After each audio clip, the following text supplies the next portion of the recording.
Hello, everyone, and welcome to another episode of MCTV's The Middle Seats. I'm Andrew Auger.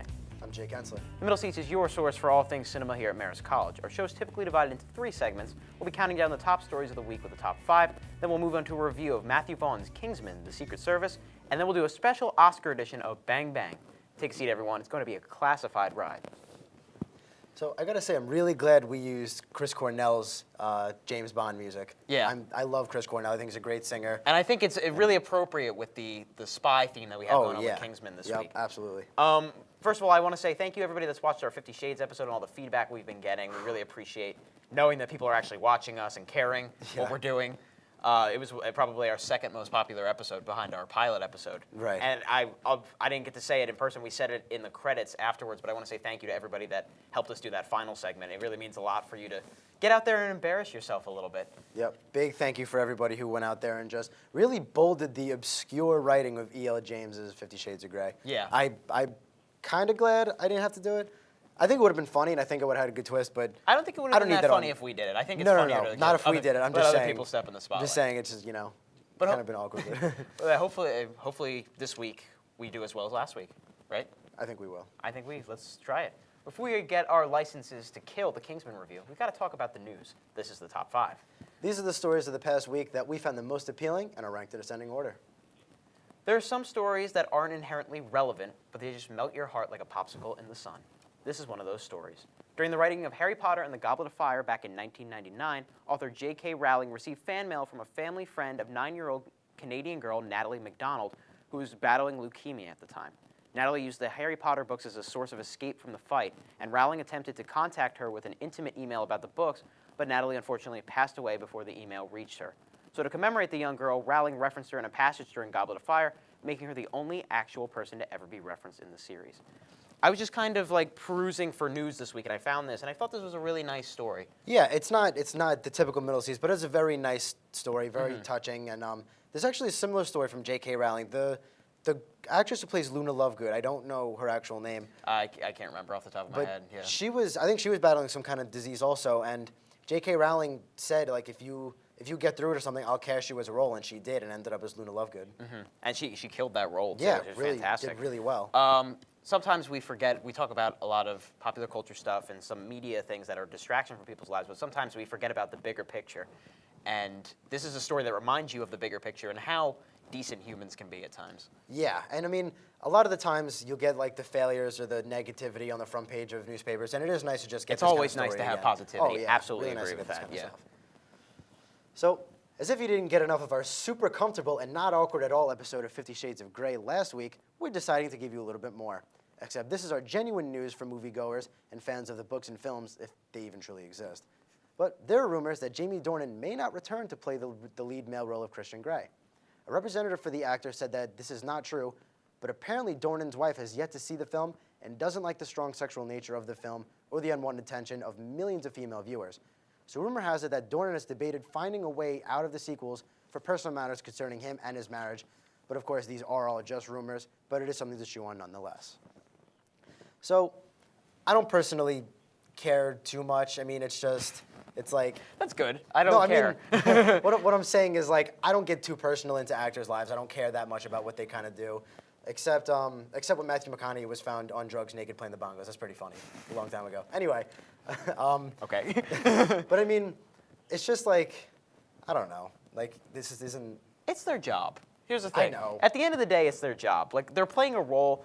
He's not actually Christian Grey. And I understand that the wife may have a problem with the sexual nature. But at the same time, like, did you not know what you're... Did you not know what he was getting into? Like this is 50... They actually tamed it down for you, lady. Yeah. Like, probably for you, personally. Probably, like, crabbed. And having said that, for 50 Shades Darker, if we do end up seeing it, which it looks like we will, even though the second film had a really big... Or the film had a really big second weekend drop-off at the box office. Like we're still probably going to something see the like sequel. Yeah. I'm fine with them recasting the role. He's not very good at it. He honestly, Fair. And we got into that last week quite a bit. Quite a bit. Too much. Our number 3 story reveals a distressing correlation between winning and losing, so to speak. According to a study conducted by the University of Michigan's Michael Jensen, actors who win Oscars are more than 3 times likely to get divorced during their first year of marriage. Now, there could be plenty of reasons for this, but Jensen attributes it to the stardom that comes with even being nominated. Previous research showed that men have a tendency to react more strongly to the spoils that come their way, which can include increases in opportunities to have affairs. I mean, I guess. Very interesting theory. Right? Again, another weird thing that just kind of showed up as we were Yeah, there was some looking for interesting news this week. I had to convince Andrew not to put one in, and we're not going to bring it up. It's another 50 Shades story. You can look it up. No, don't. We're not going to talk about it anymore. But anyway, you know Edward Norton has a bit of a reputation of being kind of tough to work with, or being hard to work with. I wonder if that came from him being nominated like within a few years of his very early career. You know what I mean? I mean, I wonder. You get to an artistic type at some point, you become kind of method, and we're going to be talking about some of those artistic types later in the show. Yeah, spoiler. Yeah, but I don't know how much I buy into the statistic. I mean, there's an interesting correlation here, but I don't know how much of it is an actual connection. Do they just run parallel, or do they actually intersect, is what I'm wondering. Yeah, and a very interesting theory. I mean, a lot of people think Eddie Redmayne's cute, so I guess we'll see what happens. And he looks so in love at the Oscars. I don't want him to get divorced. I know, so we'll see. If he's even married, I don't even know. I don't know either. So anyway, a runner-up story coincides directly with this past Academy Awards. Another rumor states that Boyhood director Richard Linklater may be opening up ideas for a sequel to his Best Picture nominee. Linklater originally had no wishes to continue with this film's characters, but has said that making a film with the same structure for someone in their 20s could be interesting because your 20s are a very big mark in your life as well. Nothing is definite, but Linklater has plenty of options right now. Aside from the Boyhood potential sequel, he's thinking about directing a book adaptation of Where'd You Go, Bernadette, which is about an architect who goes missing and is narrated by the missing woman's 15-year-old daughter. Apparently, the novel uses some obscure methods for revealing information that could be interesting for viewers, but once again, if anyone can tell a story with the utmost realistic tendencies, it's Linklater. No release date is set, but you can see Linklater's next work in coming-of-age comedy, now that's what I'm talking about, to be released sometime this year. I personally love Boyhood. I love Birdman also, and on a personal note, I kind of wish Boyhood won the Oscar. I mean, I'm not mad that Birdman won. I just think Boyhood was a little more deserving. Now, that's not what we're going to get into. That's totally different whole debate, separate discussion. But It's too close for me to actually pick one because I yeah, really because they're like both them so both, original. But yeah. I don't know how I feel about a Boyhood sequel. I think the first one is so original and so well done. I don't know if there's a need for another one. If it's well done and really good, then so be it. But I don't know if I think Boyhood should just be left alone personally. Yeah, and I think the concept, the idea of portraying manhood is really interesting. I do think so. That is and I think definitely if interesting. anybody can do this, it's Linklater, but I don't know if I really need to, you know? Right.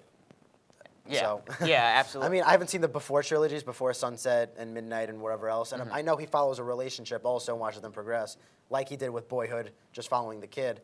So, I mean, if everybody signs on again to do that for another however many years he wants to do, it could be interesting, and he's definitely got to do it, but I just don't know if we need it. Yeah, and anything that he does, I'm going to be interested in. At this point, That's at the point we're at with him. Yeah.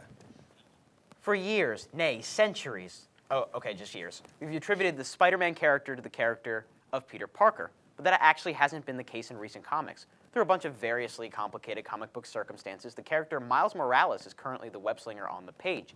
It's always been Peter Parker on the screen, but the rumor surrounding our top story tonight is that our next Spider-Man may be ethnic. This opens up the doors to so many more actors who can play the role, and only makes things more intriguing as we reach Spidey's Marvel Cinematic Universe debut. That brings some credence to the So much Donald Glover Spider-Man. for Spider-Man and stuff. Yeah. So much Spider-Man. Yeah. Not complaining. Great character, very, very beloved character, but very, very interesting to see if they're going to put Miles Morales in.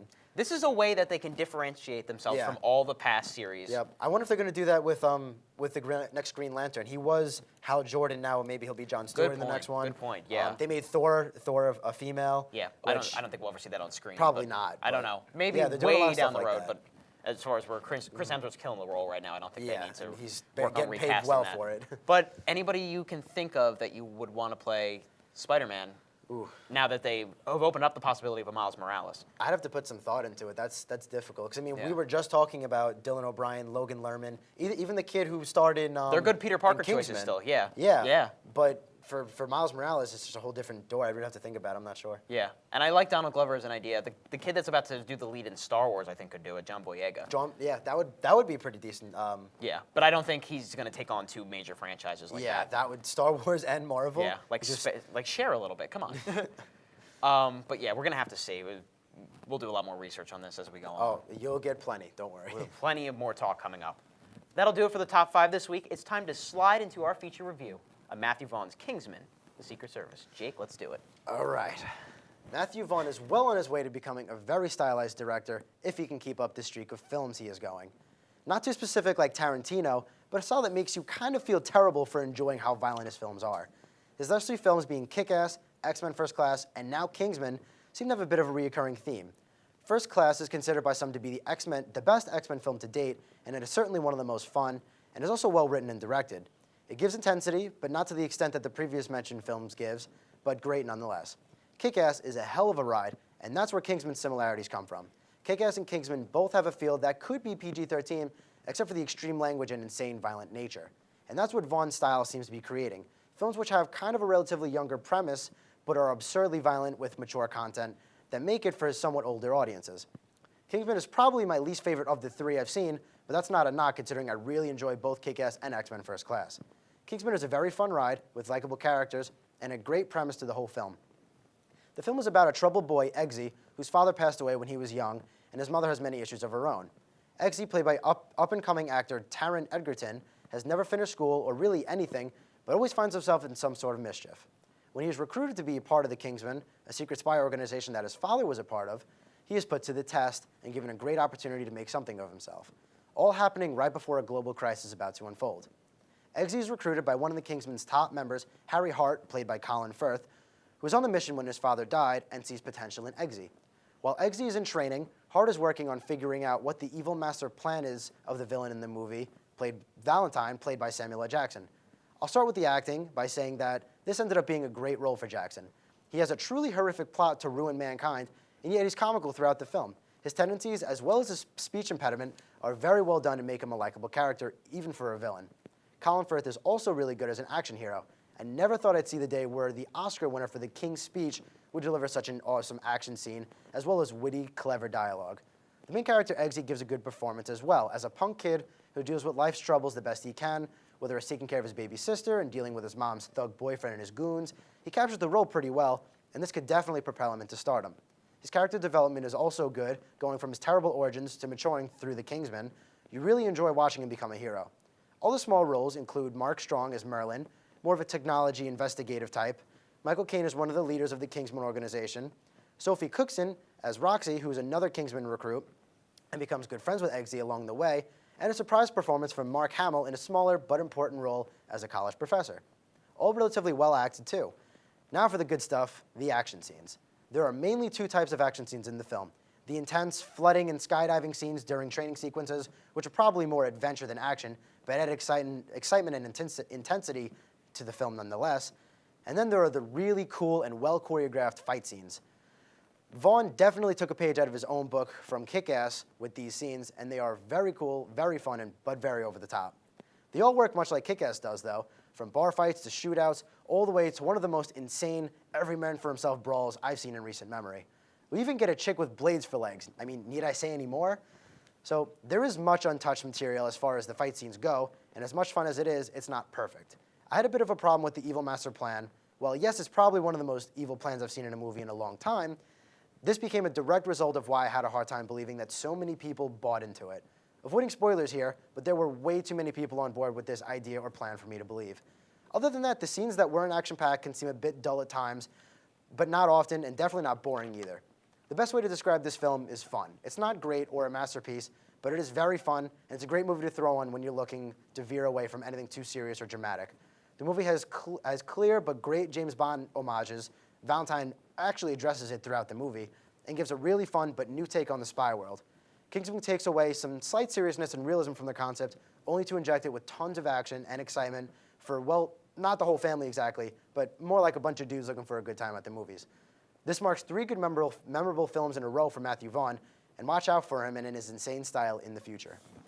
I would actually argue it's 4 great films for him. I don't know if you ever... Did you ever see Stardust? No, I've never Stardust, seen that. What Matthew Vaughn is really good at doing is taking these established genres and kind of turning them on their heads a little bit. Stardust took the fairy tale, First Class to an extent, and Kick-Ass both took the superhero film, and this takes the spy film and cranks it up to 11. Oh, yeah. This is a film that has its share of issues as far as plotting goes, as far as pacing goes, and as far as plausibility goes. But this is a film that is having so much fun underneath Oh, the surface. yeah, The actors are having so much fun. The director and choreographer, the fights are clearly having so much fun.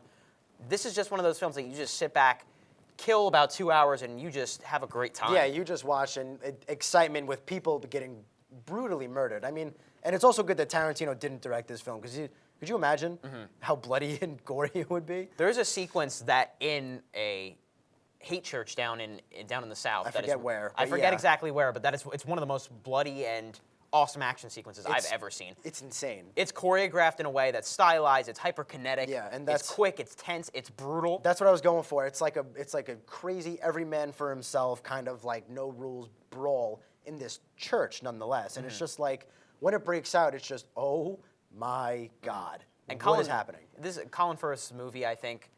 For the most part, I think he kind of steals the show as you would expect, Oh, because yeah. he has the big flashy moments.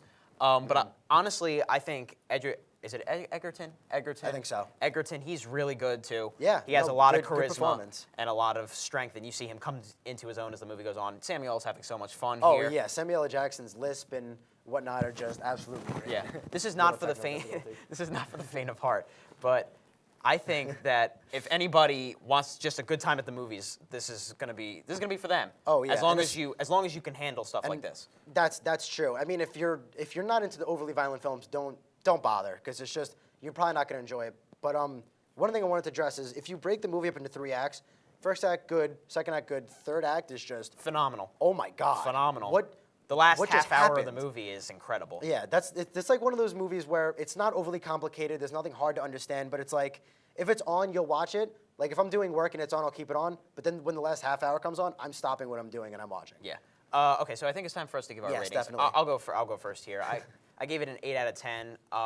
I do agree it's not as good as X-Men First Class. It's not as good as Kick-Ass. Those movies are more tightly plotted. Yeah. There's a couple of things here that I couldn't get on board with. It took me a while, and it took a while for the movie to get into the flow of things, I think. So I agree it kinda with that gets also off to for Kingsman. it gets off to a bit of a slow start, but when it hits its stride, Oh, it yeah. just takes off, and there is nothing stopping it. Absolutely. It really when it does hit, it hits the ground Yeah. at a full sprint, not even just a regular run. It's just so I believe I gave it a 7. You gave it a 7. I yeah. think I remember American Sniper. The review got my number wrong, whatever the number is. But I gave Kingsman a 7, a little below you, because I don't think it's great, but it's just you sit down in that theater and the 2 hours go by, and it's just you're gonna walk out of the theater grinning and almost feeling a little bad that you just enjoyed the violent nature that. And you this is just- one of the rare movies where I do want to really see a sequel. I could definitely see a sequel. I Yeah. would love to see a sequel to this, as Yeah, long as I have Vaughn no is back problem. on board. Right. That'll do it for our review of Kingsman, which may be one of the better movies playing in theaters right now. However, the flood of last year's best films are starting to hit Blu-ray and on-demand to coincide with Oscar time. Andrew and I were looking over past winners, and we were floored less by who had won, but who hadn't. These actors that we admire and respect, when they're making movies at least, hadn't won the big prize yet, and we just thought that isn't right. So here is our reoccurring ranking segment, Bang Bang. Yet to receive an Oscar edition, keep in mind, this is our opinion and is entirely subjective. Let's do this. The work of Jake Gyllenhaal has only improved as he's matured as an actor. He has developed into an extremely reliable, chameleon-like lead who can carry the weight of a film on his shoulders. He did it with 2012's End of Watch, 2013's Prisoners, and last year's Nightcrawler, which may have been his best performance to date. Gyllenhaal's lone Oscar nomination came for 2005's Brokeback Mountain, and there's been plenty of outrage over his lack of nominations, particularly in these last few years. To start off my list, I'm bringing up an old-timer, but a legend nonetheless. Whether you know him as Han Solo or Indy, Harrison Ford has given us some of the most legendary roles of all time, and he has never won an Oscar. In fact, despite his most popular roles being Indiana Jones and Han Solo, his one and only nomination was for the 1995 movie Witness. His role in 1993's The Fugitive earned him a Golden Globe nominee, but that's it. Harrison Ford may in fact go down in history as one of the most legendary actors in history to never win an Oscar. You have the names at the top of the bill, the stars of your film that are the ones that will bring in the big money. Then you have reliable character actors, people who will 9.5 times out of 10 deliver an excellent performance and help compensate for any flaws a film has. Gary Oldman is one of those actors, and it's hard to know where to start describing his illustrious career. The 56-year-old Oldman has delivered dynamite work in 1991's JFK, 1992 Bram Stoker Dracula, 1994's Leon the Professional, 1997's Air Force One, 2000's The Contender, 2004's Harry Potter and the Prisoner of Azkaban, the entirety of Christopher Nolan's The Dark Knight trilogy, and last year's Dawn of the Planet of the Apes. His only nomination was ironically for a starring role in 2011's Tinker Tailor Soldier Spy, but I expect him to receive his much-deserved dues very soon. This next one is another actor who's getting up there in age. Despite starring in all kinds of movies nowadays, Samuel L. Jackson's only Oscar nominee happens to be one of my favorite roles in my favorite movie, Jules Winfield in 1994's Pulp Fiction. Jackson has starred in many movies ranging from comedies like 2010's The Other Guys to his role as S.H.I.E.L.D. director Nick Fury in the Marvel films, from 2006 Snakes on a Plane to about half of Quentin Tarantino's other films besides Pulp Fiction.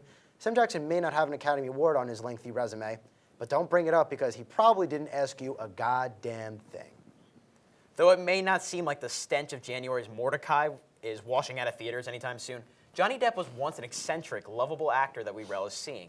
1990's Edward Scissorhands helped put him on the map as he built prowess with 1994's Ed Wood, 1997's Donnie Brasco, and 1998's Fear and Loathing in Las Vegas. He became one of the biggest stars in the world in 2003's Pirates of the Caribbean, The Curse of the Black Pearl, which subsequently gave him his first Oscar nomination and a must-see aura around his projects.